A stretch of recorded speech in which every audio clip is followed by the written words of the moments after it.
പഹൽഗാം ഭീകരാക്രമണ വിഷയത്തിൽ ഡൽഹിയിൽ തിരക്കിട്ട കൂടിക്കാഴ്ചകൾ തുടരുന്നു. പ്രതിരോധ മന്ത്രി രാജ്നാഥ് സിംഗ് പ്രധാനമന്ത്രിയുമായി കൂടിക്കാഴ്ച നടത്തും. ഇന്നു ചേരുന്ന യോഗത്തിൽ സുരക്ഷാ ഉപദേഷ്ടാവ് അജിത് ഡോവലും പങ്കെടുക്കും. അതിനിടെ പാകിസ്ഥാനിൽ നിന്നുള്ള 16 യൂട്യൂബ് ചാനലുകൾ ഭാരതത്തിൽ നിരോധിച്ചു. ഡോൺ ന്യൂസ്, ജിയോ ന്യൂസ് തുടങ്ങി മുൻനിര പാകിസ്ഥാൻ മാധ്യമങ്ങളുടെ യൂട്യൂബ് ചാനലുകൾ ഉൾപ്പെടെയാണ് നിരോധിച്ചത്. ഗൗതം അനന്തനാരായണിലേക്ക്. ഗൗതം, പഹൽഗാം ഭീകരാക്രമണ വിഷയത്തിൽ ഡൽഹിയിൽ തിരക്കിട്ട കൂടിക്കാഴ്ചകൾ തുടരുന്നു. ഏറെ നിർണായകമാകാൻ സാധ്യതയുള്ളതാണല്ലോ പ്രതിരോധ മന്ത്രി രാജ്നാഥ് സിംഗും പ്രധാനമന്ത്രിയുമായുള്ള കൂടിക്കാഴ്ച. നമുക്ക് എങ്ങനെ വിലയിരുത്താം? രോഹിണി, ഇപ്പോൾ കേന്ദ്ര പ്രതിരോധ മന്ത്രി രാജ്നാഥ് സിംഗ് പ്രധാനമന്ത്രി നരേന്ദ്രമോദിയുടെ ഔദ്യോഗിക വസതിയായ 7 ലോക്ക് കല്യാൺ മാർഗിൽ എത്തിയിരിക്കുകയാണ്. പ്രധാനമായും ഈ കൂടിക്കാഴ്ചയുടെ കാരണം പഹൽഗാമിൽ ഉണ്ടായിട്ടുള്ള ഭീകരാക്രമണവും അതിനുശേഷം സൈന്യം നടത്തിക്കൊണ്ടിരിക്കുന്ന തിരിച്ചടികൾ, അതോടൊപ്പം തന്നെ ജമ്മു കശ്മീരിൽ നടക്കുന്ന നീക്കങ്ങൾ, പ്രത്യേകിച്ച് അതിർത്തിയിൽ ഉൾപ്പെടെ ഈ വിഷയങ്ങൾ പ്രധാനമന്ത്രിയെ നേരിട്ട് ധരിപ്പിക്കുക എന്നതാണ് ഈ കൂടിക്കാഴ്ചയുടെ അടിസ്ഥാനം. ഇന്നലെയും ഡൽഹിയിൽ തിരക്കിട്ട ചർച്ചകൾ നടന്നിരുന്നു. റോയുടെ മേധാവിയും അതോടൊപ്പം തന്നെ BSF മേധാവിയും രാത്രിയിൽ സംയുക്ത സേനാ മേധാവി ജനറൽ അനിൽ ചൗഹാനും പ്രതിരോധ മന്ത്രി രാജ്നാഥ് സിംഗുമായി കൂടിക്കാഴ്ച നടത്തി. അപ്പോൾ ഈ കൂടിക്കാഴ്ചയുടെ എല്ലാം ഒരു ഡീറ്റെയിൽഡ് റിപ്പോർട്ട് പ്രധാനമന്ത്രി നരേന്ദ്രമോദിക്ക് നൽകുക എന്നത് തന്നെയാണ് ഇപ്പോൾ നടന്നുകൊണ്ടിരിക്കുന്ന ഈ ചർച്ചയുടെ അടിസ്ഥാനം. അല്പസമയം മുൻപാണ് 7 ലോക്ക് കല്യാൺ മാർഗിലേക്ക് പ്രതിരോധ മന്ത്രി രാജ്നാഥ് സിംഗ് എത്തിയത്. പഹൽഗാം ഭീകരാക്രമണത്തിന് ശേഷം ജമ്മു കാശ്മീരിൽ സൈന്യം ഈ ഭീകരർക്ക് വേണ്ടിയുള്ള തിരച്ചിൽ നടത്തുകയാണ്. ഇന്നലെ രാത്രിയിലും ഇന്നുമായി ഈ ഭീകരരെ സൈന്യം കാണുകയും പരസ്പരം വെടിയുതിർക്കുകയും ചെയ്തു എന്ന റിപ്പോർട്ടുകൾ നേരത്തെ ജമ്മു കാശ്മീരിൽ നിന്നും വന്നിരുന്നു. മാത്രമല്ല, അതിർത്തിയിൽ നടന്നുകൊണ്ടിരിക്കുന്ന സംഘർഷ സാഹചര്യം കൂടി ഇന്നത്തെ കൂടിക്കാഴ്ചയിൽ ചർച്ചയാകും. കാരണം തുടർച്ചയായി പാകിസ്ഥാൻ വെടിനിർത്തൽ കരാറിന്റെ ലംഘനം നടത്തുകയാണ്. ശക്തമായ പ്രത്യാക്രമണം ഭാരതത്തിന്റെ അതിർത്തി രക്ഷാസേനയായിട്ടുള്ള BSFും നടത്തുന്നുണ്ട്. പഹൽഗാമിലെ ഭീകരാക്രമണത്തെ തുടർന്നുള്ള എല്ലാ രാത്രികളിലും 22-ാം തീയതിയാണ് ഈ ഭീകരാക്രമണം ഉണ്ടായതെങ്കിൽ പിന്നീടുള്ള എല്ലാ രാത്രികളിലും തുടർച്ചയായി പാകിസ്ഥാൻ വെടിയുതിർക്കുകയും ഭാരതം അതിന് തിരിച്ച് മറുപടി എന്ന നിലയിൽ പാകിസ്ഥാന്റെ പോസ്റ്റുകൾ ലക്ഷ്യമാക്കിക്കൊണ്ട് തിരിച്ച് വെടിയുതിർക്കുകയും ചെയ്യുന്നുണ്ട്. അങ്ങനെ അതിർത്തി ആകെ പുകഞ്ഞു നിൽക്കുന്ന ഒരു പശ്ചാത്തലം. അതോടൊപ്പം തന്നെ ഈ സിന്ധു നദീജല കരാറിൽ നിന്നുൾപ്പെടെ ഭാരതം പിന്മാറുകയും അതിനുശേഷം നടന്നിട്ടുള്ള നയതന്ത്ര തരത്തിലുള്ള യുദ്ധം. അപ്പോൾ ഈ വിഷയങ്ങളെല്ലാം ഇപ്പോഴത്തെ ഈ കൂടിക്കാഴ്ചയിൽ ചർച്ചയാകുന്നുവെന്നാണ് നമുക്ക് ലഭ്യമാകുന്ന വിവരം. രോഹിണി. ഗൗതം, അതോടൊപ്പം പാകിസ്ഥാനിൽ നിന്നുള്ള 16 യൂട്യൂബ് ചാനലുകൾ ഭാരതത്തിൽ നിരോധിച്ചിട്ടുണ്ടല്ലോ, അതുമായി ബന്ധപ്പെട്ട വിവരങ്ങൾ കൂടി.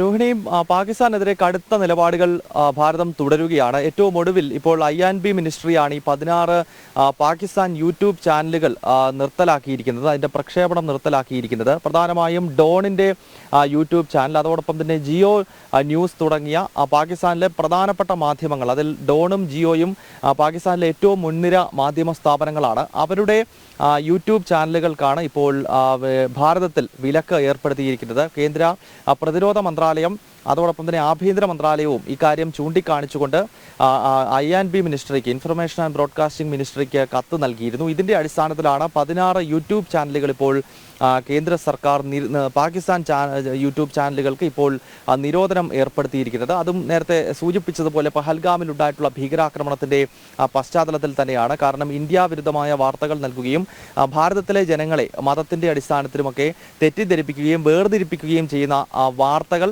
തുടർച്ചയായി ഈ പാകിസ്ഥാൻ മാധ്യമങ്ങൾ സംപ്രേഷണം ചെയ്യുന്നുണ്ട്. ഒപ്പം തെറ്റായ പ്രചരണം ഇന്ത്യയുമായി ബന്ധപ്പെട്ട് നടത്തുന്നു. ഈ പശ്ചാത്തലം കണക്കിലെടുത്തുകൊണ്ടാണ് 16 യൂട്യൂബ് ചാനലുകൾക്ക് ഇപ്പോൾ കർശനമായ നിയന്ത്രണവും നിരോധനവും ഏർപ്പെടുത്തിക്കൊണ്ട് IB മിനിസ്ട്രി രംഗത്തെത്തിയിരിക്കുന്നത്. ഒപ്പം ഭാരതത്തിലെ ചാനലുകൾക്കും ചില നിർദ്ദേശം ഏതാനും ദിവസങ്ങൾക്ക് മുൻപ് പ്രക്ഷേപണ മന്ത്രാലയം പുറത്തേക്ക് ഇറക്കിയിരുന്നു. പ്രത്യേകിച്ച് ജമ്മു കാശ്മീർ ഉൾപ്പെടെ ഈ ഓപ്പറേഷൻ നടന്നുകൊണ്ടിരിക്കുന്ന സ്ഥലങ്ങൾ, സൈന്യത്തിൻ്റെതായ നീക്കങ്ങൾ ലൈവ് സംപ്രേഷണം നടത്തരുത് എന്നതായിരുന്നു ആ ഒരു സർക്കുലറിൽ പ്രധാനമായി പറഞ്ഞിരുന്നത്. കാരണം മുൻപ് ഇത്തരം ഭീകരാക്രമണത്തിനുള്ള ഭാരതത്തിൻ്റെ തിരിച്ചടികൾ ലൈവ് സംപ്രേഷണം നടത്താൻ ശ്രമിച്ചു ശ്രമിച്ചത് പല ഘട്ടങ്ങളിലും പ്രതിസന്ധി സൃഷ്ടിച്ചിട്ടുണ്ട്. പ്രത്യേകിച്ച് 2008 നവംബർ 26 മുംബൈ ഭീകരാക്രമണത്തിൽ SP സുരക്ഷാ സേന തിരിച്ച് നൽകിയിട്ടുള്ള അവരുടെ ഓപ്പറേഷനുകൾ അത് പല ചാനലുകളും ലൈവ് ടെലികാസ്റ്റ് ചെയ്തത് ഭീകരർക്ക് ഗുണം ചെയ്തിരുന്നു. അതോടൊപ്പം തന്നെ നേരത്തെ ജെയ്ഷെ മുഹമ്മദിന്റെ നേതൃത്വത്തിൽ കാണ്ഡഹാർ വിമാന റാഞ്ചലുമായി ബന്ധപ്പെട്ടും ഈ രീതിയിൽ തത്സമയ സംരക്ഷണം നൽകിയത് വലിയ തോതിലുള്ള തിരിച്ചടിയായിരുന്നു.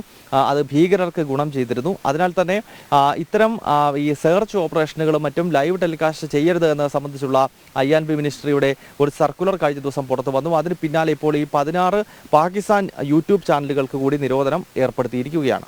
ഗൗതം, അതോടൊപ്പം ഒരു കാര്യം കൂടി, എന്തായാലും നയതന്ത്ര തലത്തിൽ സ്വീകരിക്കാവുന്ന നടപടികളെല്ലാം ഭാരതം പാകിസ്ഥാനെതിരെ സ്വീകരിച്ചിട്ടുണ്ട്.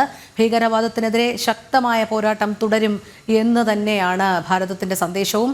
അതുമാത്രമല്ല, 26 സാധാരണക്കാരായ നിരപരാധികളെ പോയിന്റ് ബ്ലാങ്കിൽ നിർത്തി വെടിവെച്ചു കൊന്ന പാക് ഭീകരതയ്ക്കെതിരെ തുടർന്നുള്ള നീക്കങ്ങൾ എന്തായിരിക്കും എന്നുള്ളതാണ് ഏവരും ആകാംക്ഷയോടെ ഉറ്റുനോക്കുന്നതും. അതിന്മേൽ ധാരാളം ചർച്ചകൾ ഉണ്ടാകുന്നുമുണ്ട്. കാരണം ഭാരതത്തിന്റെ ചരിത്രം അതാണ്. കേന്ദ്ര സർക്കാർ, നരേന്ദ്രമോദിയുടെ കീഴിലുള്ള കേന്ദ്ര സർക്കാർ നൽകിയിട്ടുള്ള തിരിച്ചടികളൊക്കെ, അതിന് ഉറി സർജിക്കൽ സ്ട്രൈക്ക് ആയാലും ബലാക്കോട്ട് എയർ സ്ട്രൈക്ക് ആയാലും ഒക്കെ നമ്മൾ കണ്ടതാണ്. അതിൻ്റെ ഒരു അടിസ്ഥാനത്തിൽ ഒരു പ്രത്യാക്രമണം അല്ലെങ്കിൽ ഒരു തിരിച്ചടി, അതും കനത്ത തിരിച്ചടി തന്നെ ഉണ്ടാകുമെന്നല്ലേ പ്രതീക്ഷിക്കേണ്ടത്? പ്രത്യേകിച്ച് പ്രതിരോധ മന്ത്രി രാജ്നാഥ് സിംഗും പ്രധാനമന്ത്രിയുമായുള്ള കൂടിക്കാഴ്ച, സുരക്ഷാ ഉപദേഷ്ടാവ് അജിത് ഡോവലും പങ്കെടുക്കുന്നു. അതുകൊണ്ട് തന്നെ ചില സുപ്രധാന തീരുമാനങ്ങളിലേക്ക്, നിർണായക തീരുമാനങ്ങളിലേക്കൊക്കെ കടക്കാനുള്ള സാധ്യത കൂടി കാണുന്നില്ലേ?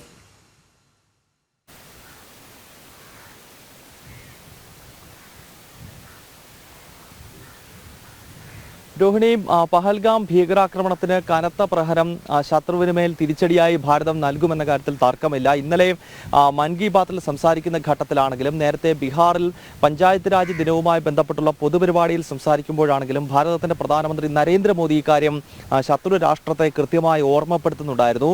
ഭീകരവാദത്തെ മണ്ണോട് ചേർക്കേണ്ട സമയമായി എന്നാണ് പ്രധാനമന്ത്രി അന്ന് ചൂണ്ടിക്കാണിച്ചത്. മാത്രമല്ല, അദ്ദേഹം പറഞ്ഞ ചില കാര്യങ്ങളുണ്ട്. ശത്രു ചിന്തിക്കുന്നതിനപ്പുറത്തുള്ള തിരിച്ചടിയാകും പഹൽഗാം ഭീകരാക്രമണവുമായി ബന്ധപ്പെട്ട് ഭാരതം നൽകുക എന്ന് പ്രധാനമന്ത്രി തന്നെ അടിവരയിട്ട് പറഞ്ഞു കഴിഞ്ഞിരിക്കുന്നു. അതിനാൽ സ്വാഭാവികമായും വലിയ തിരിച്ചടി ശത്രു രാഷ്ട്രത്തെ തേടിയെത്താൻ പോകുന്നു എന്ന കാര്യത്തിൽ ആർക്കും തർക്കമില്ല. പക്ഷെ അത് എപ്പോൾ ഉണ്ടാകും എന്നതാണ് ഇപ്പോൾ വളരെയധികം ആകാംക്ഷ. കാരണം ഈ ഭീകരാക്രമണം ഉണ്ടായതിനു ശേഷം സ്വാഭാവികമായും പാകിസ്ഥാൻ അറിയാം വലിയൊരു തിരിച്ചടി ഭാരതം നൽകുമെന്നത്. നേരത്തെ ഉറി ഭീകരാക്രമണത്തിന് തിരിച്ചടിയായി നമ്മൾ പാക് അധിനിവേശ ജമ്മു കാശ്മീരിൽ സർജിക്കൽ സ്ട്രൈക്ക് നടത്തിയത് നേരത്തെ 2016 സെപ്റ്റംബർ 29 നാം കണ്ടതാണ്.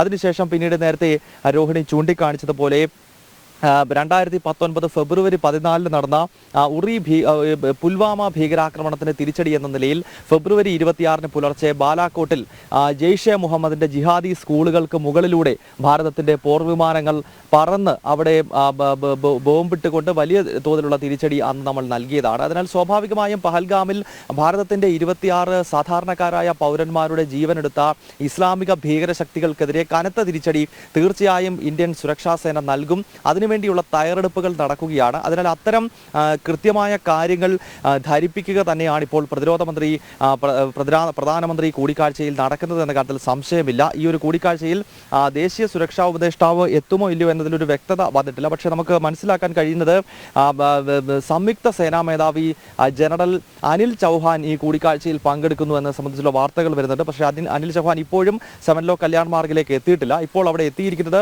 പ്രതിരോധ മന്ത്രി രാജ്നാഥ് സിംഗ് മാത്രമാണ്. ഒരുപക്ഷെ സംയുക്ത സേനാ മേധാവി ഇന്നലത്തെ രാജ്നാഥ് സിംഗുമായി അദ്ദേഹം കൂടിക്കാഴ്ച നടത്തിയിരുന്നു. ഇന്ന് അദ്ദേഹം പ്രധാനമന്ത്രിയെയും കാണുമെന്ന് തന്നെ മനസ്സിലാക്കാൻ കഴിയുന്നുണ്ട്. അത് ഈ രാജ്നാഥ് സിംഗിനൊപ്പമാണോ സംയുക്ത സേനാ മേധാവിയും പ്രധാനമന്ത്രിയെ കാണുന്നത് എന്നതിലൊരു വ്യക്തത ഇനിയും വരേണ്ടതുണ്ട്. ഏതായാലും ഒരു കാര്യം ഉറപ്പാണ്, ശത്രു രാഷ്ട്രത്തെ കാത്തിരിക്കുന്നത് വലിയ സൈനിക തരത്തിലുള്ള തിരിച്ചടിയാണ്. പക്ഷെ അത് എപ്പോൾ എങ്ങനെ എന്നത് സംബന്ധിച്ച് നമുക്ക് ഇപ്പോൾ വിവരിക്കുക അസാധ്യമാണ്. കാരണം സർജിക്കൽ സ്ട്രൈക്കുകളുടെ അല്ലെങ്കിൽ അത്തരം നീക്കങ്ങളുടെ പൊതു സ്വഭാവം എന്ന് പറയുന്നത് ശത്രു ഒരിക്കലും കണക്കാക്കാത്ത സമയത്തും ശത്രു ഒരിക്കലും ചിന്തിക്കാത്ത സ്ഥലത്തുമായിരിക്കും അത്തരം പ്രഹരങ്ങൾ നാം കൊടുക്കുക എന്നുള്ളതാണ്. അത് എയർ സ്ട്രൈക്ക് ആണെങ്കിലും സർജിക്കൽ സ്ട്രൈക്കുകളാണെങ്കിലും അതല്ലെങ്കിൽ നമ്മുടെ അതിർത്തിയിൽ നിന്നുകൊണ്ട് തന്നെയുള്ള റോക്കറ്റ് ആക്രമണങ്ങളാണെങ്കിലും ശത്രു കരുതാത്ത സ്ഥലത്ത് സ്ഥലത്ത് അവർക്ക് പ്രഹരം നൽകുക എന്നത് തന്നെയാണ് അതിൻ്റെ അടിസ്ഥാനപരമായ സ്ട്രാറ്റജി എന്ന് പറയുന്നത്. സ്വാഭാവികമായും അത് അത്രത്തോളം തന്ത്രപ്രധാനവും രഹസ്യവുമാണ്.